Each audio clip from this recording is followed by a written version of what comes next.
నమస్తే, welcome to plus TV. నేను సహస్ర. మనతో పాటు ఓయూ బహుజన లీడర్ శరత్ చమర్ గారు ఉన్నారు.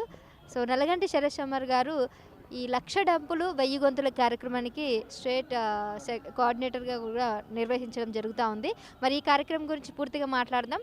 సో ప్రస్తుతం మనం ప్రెస్ క్లబ్లో ఉన్నాము. ఈ కార్యక్రమంలో ఇక్కడ రౌండ్ టేబుల్ సమావేశం అయితే కూడా జరుగుతూ ఉంది. ఇందులో ముఖ్య అతిథులుగా చాలామంది కళాకారులు, ఉద్యమకారులు, ఉద్యమ నాయకులు, అలాగే ప్రొఫెసర్లు, తెలంగాణ వీరులు వీళ్ళంతా కూడా రావడం జరిగింది. సో అలాగే ముఖ్య అతిథిగా మన మందకృష్ణ మాదిగ గారు కూడా రావడం జరిగింది. మరి ఈ కార్యక్రమం గురించి, అలాగే లక్ష డప్పులు 1000 గొంతుల కార్యక్రమం గురించి కూడా పూర్తిగా తెలుసుకునే ప్రయత్నం చేద్దాం. సార్ ఉన్నారు. నమస్తే అండి.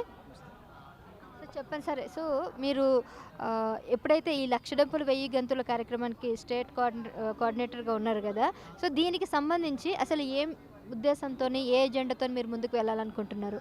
వర్గీకరణ, ఎస్సీ వర్గీకరణ అమలు చేయాలని చెప్పేసి చేస్తున్నటువంటి ఎన్నో రకాల పోరాటాలలో ఇదొక ఎక్స్ప్రెషన్. ఇది 30 ఏళ్ళ నుంచి జరుగుతున్నది, ప్రపంచానికి మొత్తం తెలుసు. సో ఇది ప్రతి కులానికి ఒక సాంస్కృతిక వాయిద్యం ఉంటుంది. అంటే గొల్లులకు డోల్ దెబ్బ కావచ్చు, ఆదివాసులకు వాళ్ళ ఇన్స్ట్రుమెంట్ కావచ్చు, గౌన్లోళ్ళకు మోకు దెబ్బ, ఇవన్నీ ఎవరి ఇన్స్ట్రుమెంట్ వాళ్ళకు ఉంటుంది. అంటే వాళ్ళ సాంస్కృతిక వాయిద్యం. అట్లా మాదిగలకు ఉన్నది డప్పు. వాళ్ళు చేసే ఈ సమాజానికి ఇచ్చింది ఒకటి చెప్పు, రెండు డప్పు. డప్పు అనేది మ్యూజికల్ ఇన్స్ట్రుమెంట్. ఎన్నో ఉద్యమాలకు అది పునాది. అది ఏ ఉద్యమం ఉన్నా, మనకు తెలంగాణ అయినా విప్లవమైనా కానీ డప్పులు, గజ్జలు వీళ్ళతోటే కదా. మన విప్లవ పాటలైనా, తెలంగాణ పాటలైనా, ఏదైనా కానీ డప్పుతోటే ఉంటుంది. డప్పు మీదే ఉంటుంది. సరే, ఇప్పుడు కొన్ని ఎక్కువ ఇన్స్ట్రుమెంట్స్ కూడా వచ్చినాయి. అట్లా ఆ 1000 గొంతులు, 1,00,000 డప్పులతోటి తెలంగాణ ఆకాంక్ష కోసం అప్పుడు ఎట్లయితే అందరూ రోడ్ల మీదకి వచ్చి అది చేసినారో, అట్లనే వర్గీకరణ కోసం ఇప్పుడు బీసీలు మీటింగ్ పెట్టిండ్రు. అందరం ఎస్సీ, ఎస్టీ, బీసీ మైనార్టీలు అందరూ కూడా వర్గీకరణ జరగాలి. బీసీలలో బీసీఏ, బీసీబీ, బీసీడి ఎట్లయితే ఉన్నాయో అట్లనే ఎస్సీలలో కూడా ఎస్సీఏ, ఎస్సీబీ, ఎస్సీసీ, ఎస్సీడి ఉండాలి. అందరికీ సమానంగా ఎవరి హక్కులు వాళ్ళకు రావాలి, ఎవరికి దక్కాల్సిన రిజర్వేషన్ ఫలాలు వాళ్ళ అందాలి అని చెప్పేసే ఉద్దేశంతో బీసీలు కూడా ఇలా పృథ్వీరాజ్ యాదవ్ గారి ఆధ్వర్యంలో, ఉస్మానియా స్టూడెంట్ లీడర్ ఆయన ఆధ్వర్యంలో బీసీల మేధావులను, బీసీ రచయితలను వాళ్ళందరినీ పిలిచి ఇవాళ మద్దతు సభగా ఆయన నిర్వహించడం జరిగింది. అది వర్గీకరణకు మద్దతుగా ఈ 1,00,000 డప్పులు, 1000 గొంతులు ఏదైతే హైదరాబాద్లో ఫిబ్రవరి 7వ తారీఖున ఉన్నదో ఆ కార్యక్రమానికి మద్దతుగానే ఇవాళ బీసీలందరూ కలిసి మద్దతు సభ, ఒక సంఘీభావ సభను పెట్టడం జరిగింది. అయితే ఈ సంఘీభావ సమావేశం ఏదైతే ఏర్పాటు చేశారో దీన్ని అడ్డుకోవడానికి కొంతమంది ప్రయత్నిస్తున్నారని అంటున్నారు.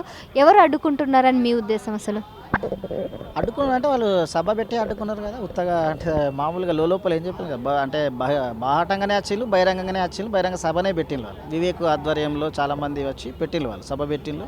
దాన్ని అడ్డుకుంటారు అన్నారు. సరే, వాళ్ళు అది అడ్డుకుంటే అది ఆగేదేం కాదు. వాళ్ళు న్యాయమైన డిమాండ్ ఎప్పుడు కానీ తెలంగాణను కూడా గిట్టనే సమైక్యాంధ్ర అని చెప్పేసి అడ్డుకోవడం చాలా చూసినాం కదా. ఏదైనా ఆగింది? అదే న్యాయమైన డిమాండ్ అనేది వెనకట మనవులు చెప్పినట్టు ఇరుసులేని బండి ఎప్పుడు నడవదు, న్యాయం లేని ఏ పోరాటం నడవదు అన్నట్టు అది కూడా న్యాయం లేదు కాబట్టి తొందరగానే కూలిపోతుంది.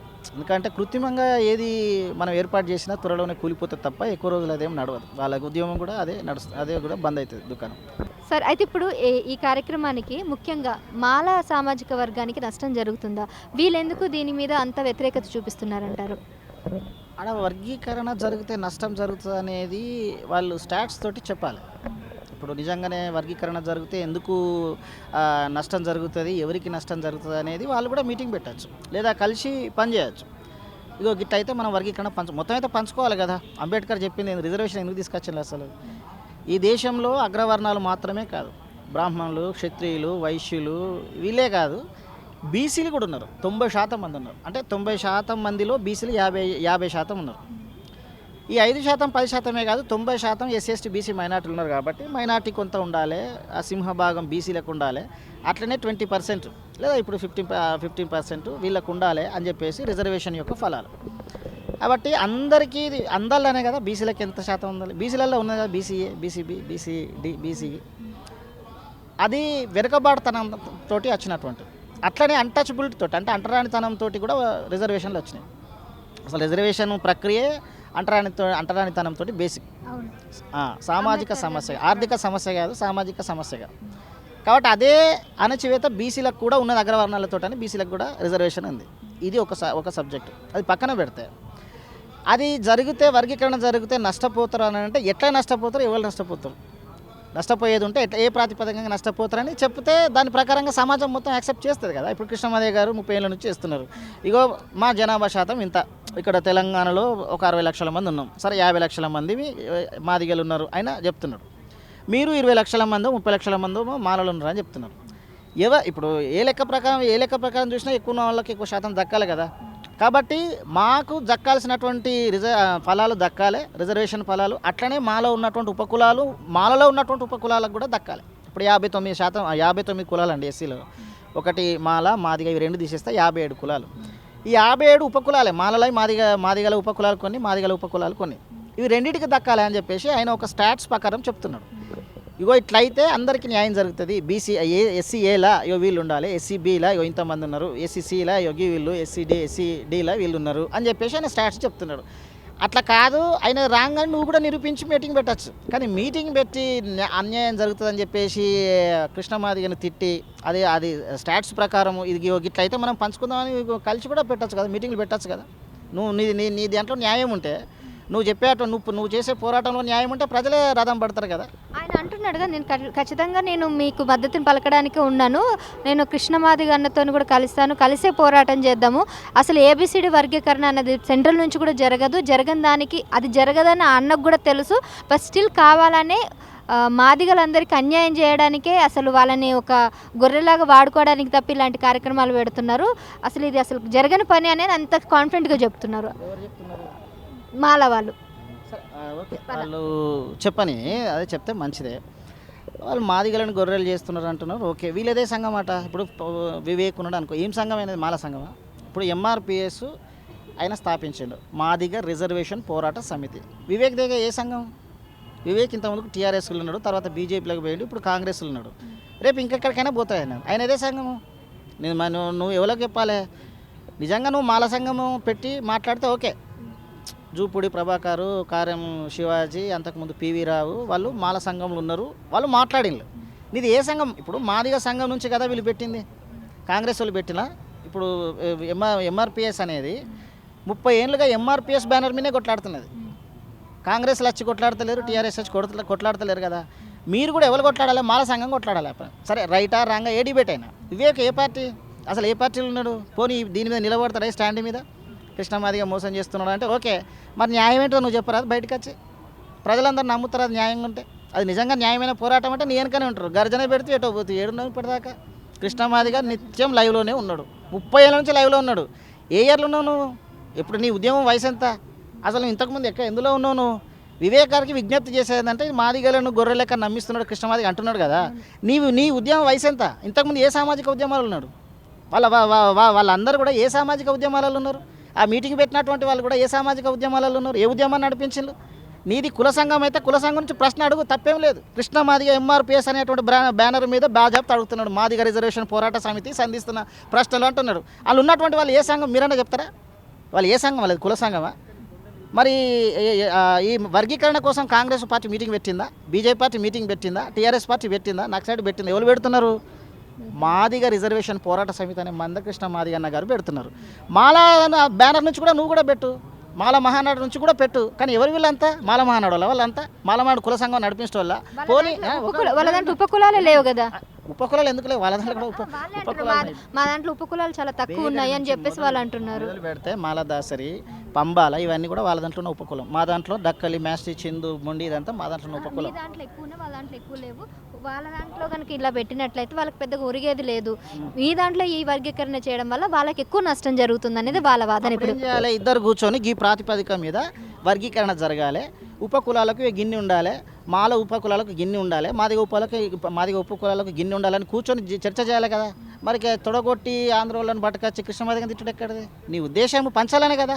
పంచాలనుకున్నప్పుడు ఇద్దరు కూర్చోవాలి కదా, ఇద్దరు కూర్చొని మాట్లాడుకోవాలి కదా. మరి తొడగొట్టి కృష్ణమాదిగ నజ్జెత్తం అది ఇది అని చెప్పేసి అవన్నీ అవి చూస్తున్నారు కదా మీరు అంతా. అది రెచ్చగొట్టే ప్రసంగాలు ఎందుకు? నీ సమస్య పరిష్కారం కోసమే కదా నువ్వు అంటున్నది. పరిష్కారం కోసం అయితే ఇద్దరు కూర్చోవాలి కదా. కూర్చోవాలి కానీ నువ్వు వేదికల మీద ఒక కృష్ణమాదిగ టార్గెట్ చేసినట్టే ఉన్నది ఆ మీటింగ్ అంతా. కానీ వర్గీకరణ ఎట్లా పంచుకుందాం అనేది ఎవరైనా మాట్లాడిన మళ్ళీ వర్గీకరణకు వ్యతిరేకం కాదని వాళ్ళే అంటున్నారు. వర్గీకరణకు వ్యతిరేకం కాదా నువ్వే అంటున్నావు, కృష్ణమాదిగని తిట్టేది నువ్వే అంటున్నావు. పోనీ వర్గీకరణ ఎట్లా పంచుకోవాలనేది ఎక్కడ చెప్పు. దాన్ని ఏమంటారు దాని ఉద్యమాన్ని? పోనీ మీరు అందరు ఏ సంఘం వాళ్ళు? కొంతమంది సమతా సైనిక్ దళ అని చెప్పిండు. అందులో సమతా సైనిక్ దళ దేనికోసం పెట్టిండు అంబేద్కర్? మొత్తం ఈ దేశంలో ఉన్నటువంటి అగ్రవర్ణాల బ్రాహ్మణ ఆర్య ఫాసిస్టు రాజకీయాలకు సంస్కృతికి వ్యతిరేకంగా బౌద్ధ సంస్కృతి కోసం ఎస్సీ బీసీ మైనార్టీ ప్రజల హక్కుల కోసం వాళ్ళ ఆత్మగౌరవం కోసం పెట్టినటువంటి సంఘం అది. కృష్ణమాదిగకు వ్యతిరేకంగా పెట్టిండా బాబాసాహెబ్ అంబేద్కర్ సంఘం అది? వీళ్ళు ఉన్నటువంటి పార్టీలు, ఇప్పుడు వివేక్ ఉన్నటువంటి పార్టీ, అంతకుముందు ఆయన ఏం పార్టీ ఉన్నాడో మనకు తెలుసు, ఇప్పుడు ఏం పార్టీలు ఉన్నాడో తెలుసు, రేపు ఏం పార్టీకి పోతాడో మనకు తెలియదు. ఆయన గురించి మనకే తెలుసు. మరి అంతగానము మాలలో మోసం చేస్తున్నటువంటి కృష్ణమాదిగ మోసం చేస్తున్నాడని చెప్పేసి చెప్తున్నాడు కదా. నీకు 1,00,000 కోట్లు ఉన్నాయి కదా, నీ మాల ప్రజలకు ఎప్పుడన్నా పంచినావా? అది కృష్ణమాదిగని పంచమని అందరిని అంటున్నావు కదా. కృష్ణమాదిగ మాదిగలకు ద్రోహం చేస్తున్నాడు అంటున్నావు కదా. నీ మాలలకు, మాదిగలకు కాదు, మాదిగలకు శత్రువులే ఓకే, నీ మాలలకు 1,00,000 కోట్ల ఆస్తి నుంచి ఎంతమంది మాలలకు పంచినావు నువ్వు? ఎంతమంది ఉపకులాలకు నువ్వు టికెట్లు ఇప్పించినావు? ఎంతమంది ఉపకులాలకు నువ్వు ఉద్యోగాలు ఇప్పించినావు? ఎంతమంది ఉపకులాలకు నీ సంపదలో వాటా ఇచ్చినావు? ఎంతమందిని పంచినావు? పేబ్యాక్ టు సొసైటీ అని అంబేద్కర్ చెప్పిండు కదా. అంబేద్కర్ వారసులు కదా, అంబేద్కర్ వారసులు నేను అంటున్నావు కదా. మరి అంబేద్కర్ వారసులు 1,00,000 కోట్లు ఉన్నాయి కదా, ఎన్ని కోట్లు పంచినావు ప్రజలకు? ఎంతమందికి చదువు చెప్పినావు? ఎన్ని స్కూల్ పెట్టించినావు? ఇప్పుడు ప్రవీణ్ కుమార్ గవర్నమెంట్ ఉద్యోగం తోటి అంటే గురుకుల సెక్రటరీగా ఉండి లక్షల మంది పిల్లలకు చదువు చెప్పిండు. నువ్వే పెద్ద గవర్నమెంట్ కదా, మీ నాన్న నుంచి నువ్వు 1,00,000 కోట్ల సంపద ఉన్నది కదా. చిన్న పాఠశాల ఎక్కడన్నా ఒక్క మాల నాయకునికి, ఒక పంబాలకో లేకపోతే నేతకానులకో ఒక ఎమ్మెల్యే టికెట్ ఇప్పించి గెలిపించుకున్నావా? నీ 1,00,000 కోట్ల సంపదలో ఎప్పుడన్నా నువ్వు పంచినావా? కృష్ణమాదిగ మాదిగోళ్ళని మోసం చేస్తున్నావు అంటున్నావు కదా. నీ మాలలకు నువ్వు న్యాయం చేసింది ఎక్కడో చెప్పు. పోనీ మాల బ్యానర్ మీద, మాల సంఘం మీద నిలబడి కొట్లాడింది ఎప్పుడు చెప్పు. నువ్వు ఏ ఉద్యమంలో కొట్లాడినావు? మాల ఉద్యమం గురించి కొట్లాడినావు. మాలలో చచ్చిపోయినప్పుడు రోహిత్ వేములో చచ్చిపోయాడు సపోజ్, లేకపోతే ప్రణయ్ చచ్చిపోయాడు. ఎక్కడున్నావు నువ్వు? ఈయన ఎక్కడున్నాడు? వీళ్ళంతా ఇప్పుడు మాట్లాడుతున్నట్టు అంటే ఆయన కృష్ణమాదిగ గురించి మాట్లాడుతున్నాడు. ఓకే, కృష్ణమాదిగ ఉండే అటువంటి లోపాలు విజయాలు అవన్నీ ఉన్నది పక్కన పెడదాం, వేరే చర్చ. ఆయన గురించి ఈయన మరి మాల మీద దాడి జరిగినావు ఎక్కడ ఉన్నావు నువ్వు? వివేక్ ఎక్కడున్నాడు? 1,00,000 కోట్ల సంరక్షణలో ఉన్నాడు.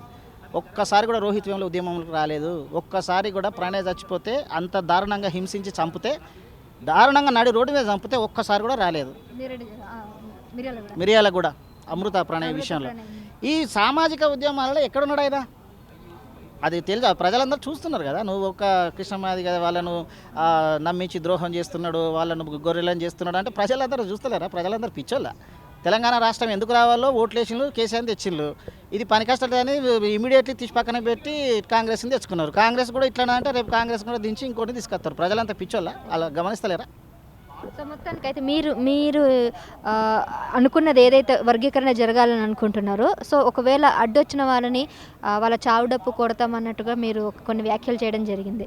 సో ఎవరిని ఉద్దేశించి ముఖ్యంగా? వర్గీకరణ వ్యతిరేకులను అంతే ఎవరు అనేది ఎగ్జాక్ట్గా తెలియదు. ఎవరైనా వాళ్ళు మాదిగలలో ఉన్నా, మాలలలో ఉన్నా, అగ్రవర్ణాలలో ఉన్నా, సపోర్ట్ చేసేటోళ్ళు మాలల్లో ఉన్నా, అగ్రవర్ణాలు ఉన్నా, ఎవరున్నా కానీ వాళ్ళందరికీ ఆహ్వానం పలుకుతుంది.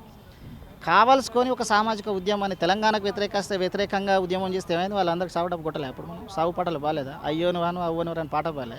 ఇప్పుడు కూడా అదే జరుగుతుంది. వర్గీకరణ వ్యతిరేకులకు, ఒక మాలలకు ఒక మాదిగోళ్ళకు అని మేము అది కన్ఫర్మ్ చేసి చెప్పట్లేదు. ఎందుకంటే మాలలలో చాలామంది ఉద్యమకారులు ప్రజాస్వామికవాదులు ఉన్నారు. వాళ్ళందరూ నేను తిట్టాం మేము, ఎందుకంటే రేపు కలిసి పనిచేస్తాం అన్నదమ్ములో మేము అందరం. ఇప్పుడు నేను అడిగే క్వశ్చన్ కూడా ఏంటంటే, ఒకప్పుడు అన్నదమ్ముల్లాగా సహోదరులుగా ఉన్న మీ దగ్గర మీరు ఇప్పుడు ఎందుకు మీకు ఇంత విభేదాలు వచ్చాయి? మీలో ఎందుకు యూనిటీ పోయిందంటారు? అసలు మాలలకి మాదిగలకి మీ మధ్యన ఎవరు చిచ్చు పెడుతున్నారంటారు? మాదిగల చిచ్చు పెట్టడము, మాదిగలు విడిపోయిన ఎవరు చెప్పి మాలందరం కలిసే ఉన్నాం మేము అందరం.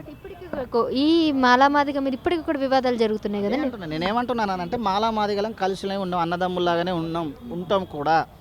కానీ దాన్ని మాదిగలలో ఉన్న స్వార్థపరులు, మాలల్లో ఉన్నటువంటి స్వార్థపరులు కొంతమంది పదవుల కోసము బ్లాక్మెయిల్ చేసే ఉద్యమాలు చేస్తే అది మాదిగలలో ఉన్నా మాలల్లో ఉన్నా కానీ వాళ్ళంత ముక్త కంఠంతో వ్యతిరేకిస్తాం.